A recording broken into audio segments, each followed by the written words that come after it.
मौर्य वंश के इतिहास के रूप में अभी हम पढ़ रहे थे कि किन किन पुस्तकों का अध्ययन किया जाता है। उसमें से अगला जो हमारा स्रोत है, उस स्रोत के रूप में हम पढ़ने जा रहे हैं विष्णु पुराण। यह मौर्य वंश के लिए स्रोत है। चंद्रगुप्त मौर्य से बृहद्रथ तक की सूची विष्णु पुराण पर आगे का टीका तैयार हुआ। मैंने समझ लो कि मौर्य वंश की समस्त सूचियाँ, सबसे पहला वंश कौन सा, इसमें सबसे पहला शासक चंद्रगुप्त मौर्य और उसका अंतिम शासक कौन होगा, बृहद्रथ। उस सब की सूची विष्णु पुराण में है। जाहिर सी बात है कि विष्णु पुराण जो भी है मौर्य वंश की कहानी बताता है, तभी तो मौर्यों की चर्चा इसमें है। उस पर आगे चलकर टीका तैयार हुआ। टीका मतलब क्या समझेंगे, शॉर्ट नोट्स तैयार होते हैं। जैसे मान लो कि छोटा छोटा हम लोग किताब पढ़ते हैं, बाद में उसका कुंजिका कैसे आ जाता है, छोटा सा ही पढ़ने से पूरा लगता है कि हम क्वेश्चन जान गए। उसी तरीके से रत्न गर्भिकी द्वारा, जिसे रत्न गर्भिका टीका कहते हैं, परवर्ती और गुप्तकालीन है। मतलब आने वाले समय में, मौर्य काल में नहीं, मौर्य काल जब बीत गया, परवर्ती माने आने वाले समय में, गुप्त काल में इस पर टीका तैयार हुआ, जिसमें विष्णु पुराण की संक्षिप्त जानकारी हमें मिल जाती है। विष्णु पुराण के बाद हम पढ़ेंगे कथावत्थु। हाँ, वो व्यक्ति है, ठीक है ना। आगे इसमें से कथावत्थु बौद्ध साहित्य, ये भी मुगालिपुत्र तिस्स के द्वारा ये रचना किया गया। कथावत्थु का स्टार लगाएंगे। कथावत्थु की रचना करने वाला व्यक्ति कौन है, मुगालिपुत्र तिस्स। यह तीसरी शताब्दी, 3rd सेंचुरी बीसी में, तीसरी शताब्दी ईस्वी पूर्व में इसकी रचना हुई है। अभिधम्म पिटक का यह हिस्सा है। मौर्यकालीन धर्म तथा धार्मिक स्थिति के लिए स्रोत के रूप में इसे इस्तेमाल किया जाता है। तो कथावत्थु, इसके रचनाकार कौन है, कौन सा साहित्य है ये, कब इसकी रचना हुई, किस पिटक का ये हिस्सा है, और किस धर्म और धार्मिक स्थिति के लिए स्रोत के रूप में इस्तेमाल किया जाता है, तो मौर्य। इसे हम याद रखेंगे। कथावत्थु पे स्टार लगा लोगे, बार बार पूछता है। और अगला इसमें से जातक कथाएं, इस पर तो डबल स्टार लगा लो बच्चे, काफ़ी इम्पोर्टेंट। सामान्य तौर से एयरफोर्स, नेवी, एसएससी, रेलवे इत्यादि परीक्षाओं में तो बार बार पूछता है। सिविल सर्विसेज का भी इम्पोर्टेंट क्वेश्चन है, जातक कथाएं। पूछता है कि जातक कथाएं क्या है। यह बौद्ध साहित्य है जो सुत्त पिटक के खुद्दक निकाय का हिस्सा है।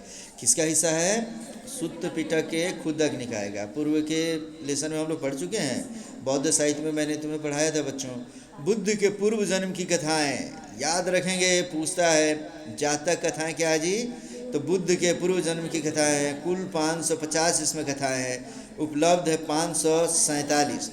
युगों की कहानियाँ, कौन कौन से युग में कैसे कैसे क्या किया हुआ, उसकी कहानियाँ इसमें बताता है। बुद्ध काल से लेकर गुप्त काल तक के लिए स्रोत के रूप में जातक कथाओं का इस्तेमाल किया जाता है। और इसमें सामाजिक आर्थिक दशा की चर्चा है। मतलब समझ लो, बुद्ध काल से लेकर गुप्त काल तक कौन कौन से सामाजिक की विचारधारा थे, सामाजिक रूप से लोग कैसे बटे हुए थे, धार्मिक स्थिति कैसी थी, धार्मिक नहीं बल्कि आर्थिक स्थिति उनकी क्या थी, कैसे जीवन यापन करते थे, खाते थे, पीते थे, व्यापार करते थे, किस तरीके से समझो कि आय के स्रोत के रूप में, बचत के रूप में क्या इस्तेमाल करते थे। ये समस्त चीज़ों की चर्चा जातक कथाओं में है। और नेक्स्ट इसमें से मिलिंद पंथ, ये भी वहाँ क्या साहित्य है बच्चे, ये कहता है अनुगामी पाली साहित्य, पोस्ट मौर्य इसकी रचना है। मौर्य काल की नहीं, पोस्ट मौर्य, मौर्योत्तर काल माने मौर्य बीत जाएगा तब अनुगामी आने वाले समय में, ये पाली साहित्य है। और इसकी मिलिंदपन के रचनाकार कौन है, नागसेन एंड मिनेंडर के बीच की चर्चा। माने इसमें समझ लो नागसेन और मिनेंडर किस तरीके से आपस में पहले तर्क वितर्क करते हैं, और तब मिनेंडर किस तरीके से नागसेन से प्रभावित होकर और तब यहीं का हो जाता है और यहीं का धर्म अपना लेता है। तो मौर्य कौन थे, उनकी उत्पत्ति कैसे हुई, ये समस्त चीज़ों की चर्चा बताया गया है मिलिंदपन में। ये भी इसमें बताया गया है कि मौर्यों की उत्पत्ति कैसे हुई, मौर्यों का पतन कैसे हुआ, घनानंद के पराजय से बृहद्रथ वध तक का चर्चा इसमें है।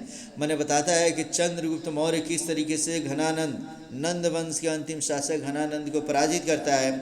और अंत एक एक करके चंद्रगुप्त मौर्य की बातें करें, या उसके पुत्र बिंदुसार की बातें करें, उसके पुत्र अशोका द ग्रेट की बातें करें, या उसके बाद से धीरे धीरे वंशज आते हैं, तो अंतिम वंशज बृहद्रथ किस तरीके से समझ लो कि उसका वध पुष्यमित्र शुंग कर देता है और मैंने उसका वध करने के बाद से शुंग वंश की स्थापना कर देता है।